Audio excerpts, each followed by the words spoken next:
Salut, c'est Anne-Arthur, je te reviens aujourd'hui avec une nouvelle vidéo assez matinale puisque là il est 5h moins quart, quelque chose comme ça. Et je te reviens avec une vidéo au sujet de la canalisation. C'est quelque chose avec lequel il y a plusieurs personnes qui sont revenues récemment en me disant Anne-Laure, c'est génial, tu canalises, donc si tu viens d'arriver sur ma chaîne, sache que bah oui, je suis psychologue coach et canal. C'est assez peu commun, mais voilà. Ça fait partie de ma mission d'âme. Et donc en fait, plusieurs personnes ayant vu des vidéos sur ma chaîne m'ont dit mais c'est génial, tu canalises, j'ai trop envie de faire la même chose. Alors il faut savoir que quand tu canalises, les messages que tu reçois, ben, c'est pas toujours confortable pour plusieurs raisons. La première raison, c'est que ça arrive à n'importe quel moment. Et chez moi en particulier, donc je sais pas toi si tu canalises aussi, comment ça se passe pour toi, mais moi il y a une partie des messages qui arrivent la nuit. Donc là j'ai choisi de te faire cette vidéo à l'heure plus ou moins, parce que je me suis réveillée en fait à 3h30. Et donc je me suis dit que je restais quand même un peu dans mon lit avant de me décider à faire cette vidéo. Mais ça arrive à n'importe quel moment en fait. Et donc là, bah, tu vois, voilà, j'ai décidé de faire cette vidéo en direct plutôt que de noter les messages. Parce qu'en fait, quand tu canalises, le truc c'est que tu reçois des messages et si tu les notes pas rapidement, si tu fixes pas ça sur un support, peu importe lequel, que ce soit un enregistrement, que ce soit un écrit, ben en fait ça s'envole. C'est vraiment quelque chose de très très volatile et les messages ne restent pas. Ils sont délivrés et puis voilà, ils passent. Alors, je voulais te faire cette vidéo au sujet de la canalisation, donc t'expliquer en quoi ça consiste, t'expliquer comment ben, quelque part, alors peut-être pas comment tu peux canaliser, mais comment tu peux te connecter au message que ben, ton âme te donne déjà, ton intuition te donne déjà, et donc, by the way, l'univers te donne déjà en fait. Alors, la première chose pour la canalisation, qu'est-ce que c'est c'est vraiment des messages que tu vas recevoir de plus grand que toi, que tu vas recevoir de l'univers, que tu vas recevoir de tes guides. Et l'idée quand tu canalises, c'est que tu sois la plus clean possible, le plus clean possible en termes de mental, pour que les messages ils soient le plus purs possible. C'est-à-dire que là, par exemple, quand je te fais des vidéos sur YouTube, toutes les vidéos sont canalisées et en fait le principe c'est que je me laisse complètement traverser par le message qu'il y a à dire. Si le message je l'ai noté avant, eh bien à ce moment-là j'ai un support pour ne pas oublier et ça revient assez facilement du coup, puisque j'ai déjà eu l'information. Et sinon, comme aujourd'hui, tu vois que j'ai pas de support et à ce moment-là, ben, je laisse juste le message me traverser. Et donc, au moins tu doutes, au moins tu te poses des questions sur le contenu du message, au plus la canalisation est clean. Et c'est vraiment ça le principe d'une canalisation ben, la plus directe possible. Et c'est vraiment quelque chose à faire en toute humilité, c'est-à-dire que quand tu reçois un message, euh, tu ne te situes pas là par rapport aux autres, tu te situes au même endroit, c'est juste que c'est un peu comme si tu étais un facteur de l'univers en fait. Tu délivres juste des lettres, du courrier pour les autres. Et quand je fais les vidéos par exemple, c'est souvent le message m'est adressé aussi et donc je suis plus qu'invitée non seulement à écouter le contenu, mais en plus à souvent quand je fais un peu de montage, par exemple couper le début ou la fin de la vidéo parce qu'on me voit simplement appuyer sur le bouton d'enregistrement, et en fait je réécoute la vidéo et bien souvent le message je m'en souviens pas en fait. Donc ça c'est déjà un des principes de la canalisation, c'est que grosso modo le message tu t'en souviendras pas parce que voilà, le but c'est juste qu'il te traverse et que hop, tu le délivres simplement. Ça c'est déjà une première chose. Alors comment est-ce que toi tu peux faire pour te connecter à ça? Parce qu'on est, enfin c'est pas, enfin là moi je suis clairaudiente, donc j'entends les messages. Il y a d'autres personnes, enfin j'entends, je ne fais pas qu'entendre, je les ressens aussi, c'est-à-dire qu'en plus de l'information que je vais entendre, un petit peu comme si une personne me parlait dans la pièce, je vais ressentir le message et je vais parfois avoir des flashs visuels. Par exemple, toutes les métaphores que je te donne, je vois comme une histoire qui se déroule devant mes yeux au moment où je suis en train de te l'expliquer. Et donc, probablement que toi, tu es déjà à ton niveau connecté à des messages de ce type-là. Et ces messages-là, c'est vraiment des messages qui te viennent de ton âme, des messages qui te viennent de ton intuition. Et si tu as envie de t'entraîner à pouvoir un peu mieux entendre ces messages, à pouvoir être justement connecté à plus grand que toi, à pouvoir te reconnecter à ce que ton âme te dit, à ta guidance intérieure, et bien en fait, ce que tu peux faire, c'est déjà commencer à différencier tout doucement les messages qui viennent de ton âme des messages qui viennent de ton ego. Alors, comment est-ce que tu vas pouvoir faire cette différence? Ben, c'est pas si compliqué que ça en fait. Et tu le fais probablement déjà. Le premier truc, c'est d'identifier déjà comment fonctionne ton ego. Les messages de ton ego vont être teintés souvent de trois colorations différentes que sont la peur, la tristesse ou la colère. Si le message que tu reçois est un message qui est teinté de ça, bah, il y a des grandes chances que ce soit un message qui vienne. Je vais vraiment foncer dans mon fauteuil.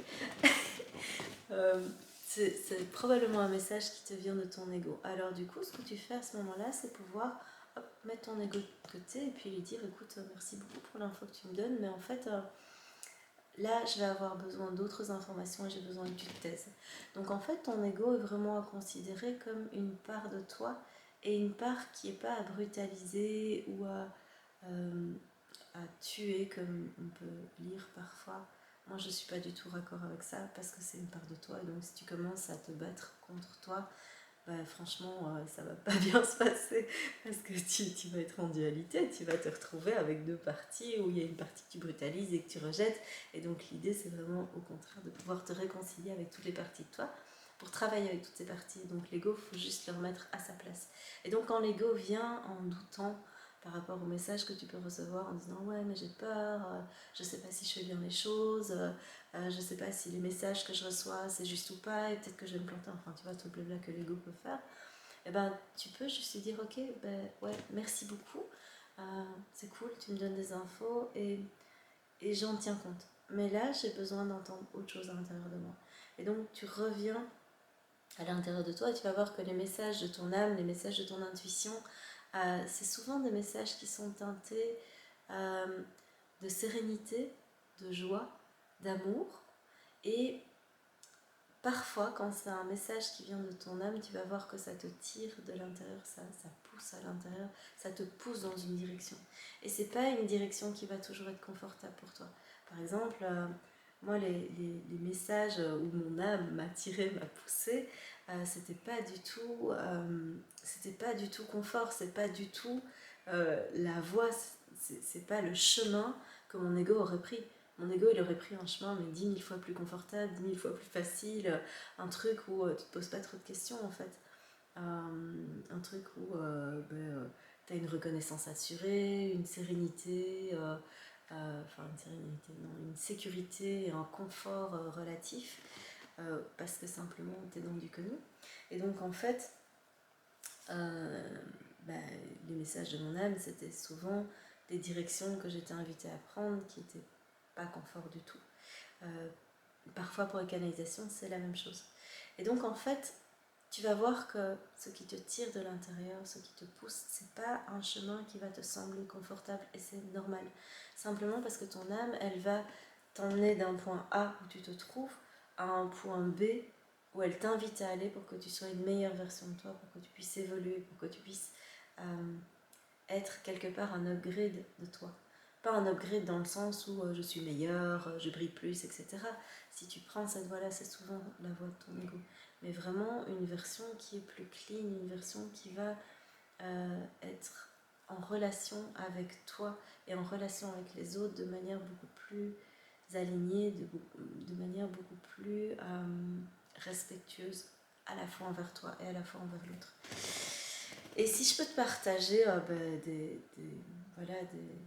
choses qui m'ont été proposées, parce que souvent, quand tu canalises ou quand ton âme t'invite à faire quelque chose, c'est une invitation, tu vas pas avoir une obligation, ton ego va t'obliger, ton âme elle t'invite. Et si tu refuses, c'est juste que tu vas te compliquer la tâche. C'est un peu comme si ton âme te proposait de prendre, je sais pas, un petit chemin. C'est comme un GPS en fait, elle te propose de tourner à droite, et toi tu fais non, je vais pas tourner à droite, pourquoi? Bon, j'en sais rien, parce que j'ai l'impression de mieux connaître le chemin et que l'autoroute c'est plus facile. Et en fait, elle te propose chaque fois des sorties, et si tu prends pas la sortie, tu vas faire des détours. C'est juste ça. Tu vas te compliquer la tâche, c'est pas plus compliqué que ça en fait. En plus, tu vas te compliquer la tâche, au plus l'univers il va essayer de te rediriger, mais souvent à coup de claque, parce que les premières sorties tu les as pas prises, et donc là, voilà, il faut récupérer le truc, et donc voilà, c'est moins confortable. Et donc si je peux te partager des grands traceurs, si tu veux, des redirections comme ça a été quand j'ai quitté ma vie précédente, j'ai quitté 21 ans de vie de couple pour me diriger vers une vie qui vibrait plus, qui avait plus de sens pour moi. Et franchement, ça, c'était déjà pas un job facile à faire, mais voilà, je suis tellement contente de l'avoir fait parce que je suis dans quelque chose qui me ressemble mais 1 milliard de fois plus. Donc franchement, mais tellement merci à mon âme et tellement merci à mes guides de m'avoir emmené là parce que ça faisait peur, parce que ça a fait mal. C'était pas facile de quitter cette vie-là, mais bon sang, mais je regrette pas un instant parce que voilà, je suis tellement plus à ma place maintenant. Un deuxième job que j'ai dû faire, et tout ça en très peu de temps finalement, c'était d'apparaître sur YouTube, et ça c'était pas facile non plus. Ça a été au début du confinement de l'an passé, et franchement quand j'ai eu cette information, cette canalisation, et tu vas voir que la canalisation elle t'invite à faire des trucs qui sont challenging, qui t'invitent à te dépasser, et on va te demander de transmettre des messages qui sont pas forcément confort pour toi, où ton ego il fait non, tu dis pas ça, c'est pas une bonne idée. En fait ton âme elle va faire chut, tu transmets le message et c'est tout. C'était d'apparaître, et d'apparaître, mon ego il me disait oh ouais, c'est bon, on va négocier un truc, tu vas apparaître 1 fois par semaine, ça va être bien. Et puis mes guides ils m'ont fait non, ça va être une vidéo par jour, chaque jour, pendant toute la durée du confinement. Et donc quand j'ai eu cette info là, j'ai fait what? Mais quoi? Il n'y a pas moyen de négocier les gars, enfin, c'est qui quoi? Non, ils m'ont fait si, j'ai fait d'accord. Donc en fait, tu peux refuser, mais ça tire tellement à l'intérieur que c'est juste pas possible de faire autrement. Et il y a encore un autre jump qui a été. Ouais, c'était super challenging aussi. C'était d'apparaître et de dire que je canalisais. Alors que c'était quelque chose que je ne disais pas, que très très peu de personnes dans mon entourage connaissaient. C'était pas. Je ne dévoilais pas ça parce que j'avais tellement été. Voilà, jugée pour ça. Et alors, dans cette vie-ci, j'ai juste été jugée. Dans d'autres, ça s'est vraiment très très mal passé quand voilà, on a su. J'ai terminé sur le bûcher. Je te passe les détails, mais il y a plein de vies où ça s'est mal passé. Et donc ça me faisait peur, vraiment. Il y avait un parfum de ce truc-là qui était là, et pourtant ça aide plein de personnes à se dire mais en fait ça va, c'est normal, si elle le fait, c'est peut-être normal en fait. Et si tu es là-dedans, si tu te poses la question, si tu as des capacités qui se développent, si tu vois des choses, si tu entends des choses, j'ai juste envie de te dire mais accueille, tout va bien en fait, tout va bien, on le fait tous en fait, mais on n'en est pas tous conscients. Et donc voilà, c'est juste pour te dire qu'il y a des choses qui vont te parvenir quand tu te connectes à ton âme, quand tu te connectes à ton intuition, qui sont pas confort. Et c'est ok, ça fait juste partie du chemin, ça fait juste partie, ouais, ça fait partie du jeu, c'est une étape, c'est l'étape de transformation qui va avec cet inconfort. Et donc accueille simplement cet inconfort, dis-toi que c'est juste entre un point A et un point B, le déplacement entre les deux, la transformation, le changement qui est entre les deux, le jump que tu dois faire pour te transformer, il est peut-être pas confortable, mais ça va passer. C'est juste une transition en fait. C'est comme je le disais dans une autre vidéo, c'est vraiment comme passer du bain qui est tiède dans lequel tu te trouves à je suis dans mon pyjama et c'est trop cool parce que j'ai chaud et entre les deux t'as l'étape ça caille, il faut sortir du bain, il fait froid, il faut se sécher, c'est pas confort, mais c'est pas grave, tu sais qu'après il va y avoir une étape qui est mieux. Alors au début quand tu vas te connecter à ton âme, en fait tu vas pas être certain que l'étape d'après mieux. Ça va te demander ce qu'on appelle un acte de foi. Ça va te demander, t'as l'étape A, on va te demander de quitter cette étape A et tu sais pas très bien où tu vas atterrir. Et ça aussi c'est ok, fais juste confiance à ton âme. Au plus tu vas te connecter à cette partie-là à l'intérieur de toi, qui t'appelle, qui te tire et qui t'invite à bouger dans quelque chose d'inconnu dans ta vie, où tu sens que c'est pour un mieux, où tu sens que tu n'es plus à ta place là où tu étais avant et que tu es invité à aller ailleurs. Tu sais pas encore très bien où, tu as une vague direction, mais voilà, on t'invite à faire confiance. Je te dirais, suis juste cette voie-là. Suis cette voie-là si elle est teintée de cette foi quelque part, de cette conviction qu'en fait ce qu'il y a après, ça t'appelle, suis-le. Si c'est teinté de colère, de je vais aller dans cette direction parce que j'en ai marre, j'en veux tout péter, et, tout ça, ça me convient plus, n'y va pas. c'est pas la voie de ton âme. Si c'est de la tristesse, si c'est de la rancœur, si c'est de la peur, n'y va pas. Parce que ça va te demander d'abord de te mettre au clair avec toi. Et je t'invite à prendre ce temps pour te mettre au clair avec toi avant de bouger. Si tu sens vraiment une direction qui t'appelle, une direction qui te tire, qui te pousse et où tu sens que ça revient encore et encore et encore, qu'on t'invite de plus en plus à suivre cette voie, ou en tout cas à quitter ce dans quoi tu es, et ça peut faire peur, ça fait peur en fait, c'est pas que ça peut faire peur, ça fait peur, parce que tu sais pas vraiment où tu vas, écoute cette voie-là. Parce que sinon, voilà, l'univers va devoir un petit peu pousser derrière. Et en fait, pour pousser, c'est pas très compliqué. Ton point A, d'où tu pars, on va le rendre tellement inconfortable, ça va devenir tellement l'enfer ce que tu vis, qu'en fait, ça va juste être impossible de rester là. Et donc, si tu peux t'épargner une étape de traverser l'enfer, fais-le, franchement. S'il y a un conseil que je peux te donner, voilà, c'est celui-là. Donc pour te connecter vraiment à ton intuition, à ton âme, écoute cette petite voix à l'intérieur, fais taire ton ego, mets-le de côté, sois vraiment bienveillant avec lui et reviens à cette voix à l'intérieur qui tire et qui pousse et demande simplement à te mettre à l'écoute de cette part de toi, demande à te mettre à l'écoute de ton âme. Et tu risques pas grand chose si tu fais ça, demande à recevoir le message de ton âme de manière la plus claire et la plus limpide possible, vraiment quelque chose que tu vas pas pouvoir louper. Voilà, je te mets une étape de transformation pour moi, un truc que j'attendais depuis très très très longtemps. Et donc j'ai trop envie de partager ça avec toi, j'y suis invitée. C'est pas forcément confortable pour moi parce que je suis invitée à ouvrir de plus en plus ma vie privée pour te montrer l'autre côté. Et l'info que j'ai, c'est... je peux te dire que franchement, si ça venait pas de mes guides, franchement je ferais autrement parce que... il y a une partie de moi qui fait non, pourquoi tu fais ça, enfin, ça les regarde pas, ça t'appartient, et en fait mes guides ils font non mais ouvre, en fait t'as rien à cacher, ça peut inspirer aussi de montrer qui tu es en dehors voilà, de ce que tu transmets ici comme message. Et donc voilà, c'est aussi un challenge pour moi de faire ça. Et donc voilà une première vidéo où je te montre une étape un peu plus privée. Je l'ai déjà fait pour d'autres vidéos et probablement que je vais le faire de plus en plus. Donc voilà. Je te laisse avec cette partie-là et puis on se retrouve très bientôt pour d'autres vidéos. Salut!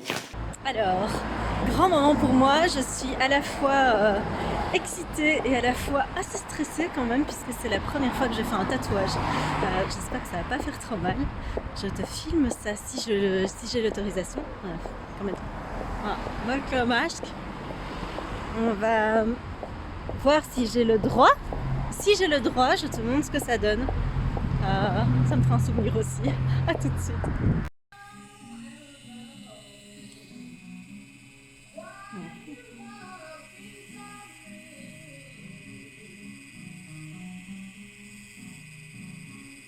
Ça fait vraiment beaucoup moins mal que je le pensais. Oui, hein, toujours, C'est souvent. vraiment comme une petite griffe.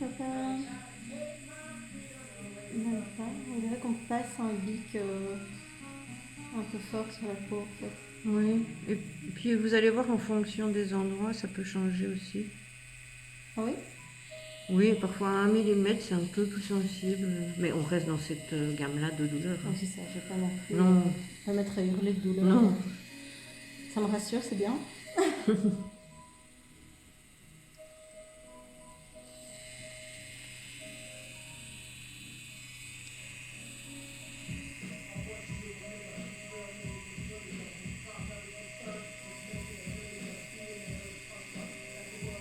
Vous avez déjà croisé des gens qui vraiment ne supportaient pas cette douleur-là? Oui, Ouais. j'ai déjà eu une ou deux personnes, mais alors c'est aussi une question de arriver fatigué, énervé, Ah, l'humeur joue sur complètement. la douleur, Ah, ça? oui. Ah, ça, je savais pas ça. Ouais, c'est pour ça que c'est conseillé Oui, de bien dormir avant de pas faire la fête. voilà.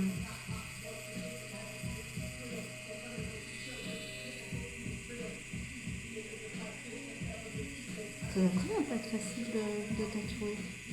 La peau, ça bouge. Ah, c'est vivant, hein.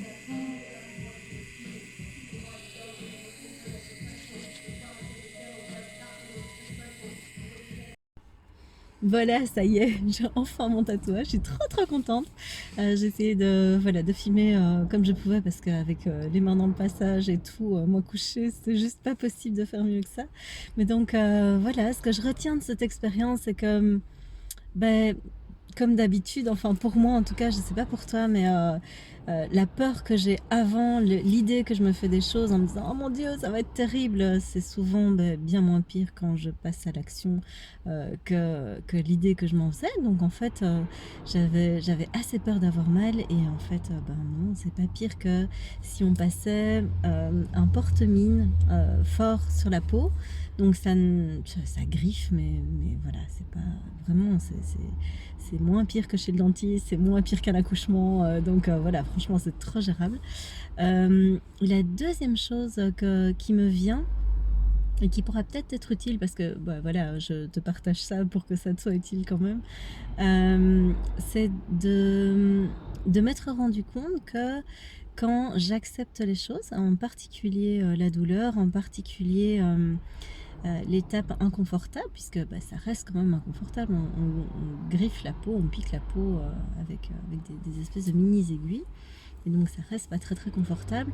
Ou plus j'accepte l'inconfort, plus j'accueille quelque part l'idée que ça va être inconfortable et j'essaye de ne pas lutter contre cette étape de transformation, puisque il y a un avant, un après. Et ça, c'est vraiment quelque chose qui est un grand traceur dans ma vie. À chaque fois que j'ai lutté, à chaque fois que je me suis dit non, j'ai pas envie, je veux pas, la douleur est 10 fois pire. L'inconfort est 10 fois pire, que ce soit chez le dentiste, que ce soit en accouchant, que ce soit ici en faisant un tatouage simplement. Et donc voilà, si je peux juste partager ça, comment dire, oui, ce constat, c'est juste que, en fait, au plus t'accueilles, au mieux ça va. Ça veut pas dire se résigner, ça veut pas dire se dire, bon, puisque c'est comme ça, c'est bon, c'est foutu, foutu pour foutu, je m'en fous et allez-y, faites tout ce que vous voulez. Non, c'est pas du tout ça, c'est vraiment, je suis d'accord avec cette étape de transformation, je suis d'accord avec ce qui se passe, je suis... c'est ça que je veux en fait, parce que ici si on reprend le tatouage c'est vraiment une volonté de ma part, il n'y a personne qui m'a mis une lame sous la gorge en disant ah non maintenant tu vas faire ça. Et donc puisque c'est ça que je veux et qu'il y a de l'inconfort qui va avec, bien en fait c'est ok, c'est pas confortable mais d'accord, ok, si c'est l'étape nécessaire, c'est ok.